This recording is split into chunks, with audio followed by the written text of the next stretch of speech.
தமிழ் ஜோதிட நிலையம் வழங்கும் ஜோதிட குறிப்புகளில் இன்று இறந்த பின்னர் ஒருவரின் ஆத்மா பிறருக்கு துன்பம் தருமா என்பதைப் பற்றி பார்க்கலாம். ஒருவர் இறந்தவுடன் உடனடியாக மறுபிறவி எடுப்பதில்லை. மறுபிறவி எடுப்பது என்பது அவர்தான் வாழ்ந்த காலத்தில் செய்த பாவ புண்ணியங்களை பொறுத்தது. சிலருக்கு ஆயுள்காலம் முடியும் முன்பே மரணம் நேரலாம், அல்லது அவர்களே தேடிக்கொள்ளலாம். உடல் மற்றும் உயிர் இரண்டும் ஒன்றாக இருந்தால் மட்டுமே ஒருவரை மனிதன் என்று சொல்கிறோம். உடலும் உயிரும் தனித்தனியாக பிரிந்த பின்னர் மீண்டும் சேர்வது என்பது இயலாது.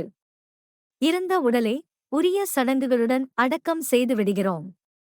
பிரிந்த உயிர் முன்பு வாழ்ந்த இடங்கள், பழகியவர்கள் போன்றவற்றை தேடி வரலாம் என்பதற்காகத்தான் இறுதிச் சடங்குகளை செய்கிறோம். இறுதிச் சடங்குகள் செய்யப்பட்ட பின்னர் ஒரு உயிர் அவ்வாறு வந்து துன்பம் தராது.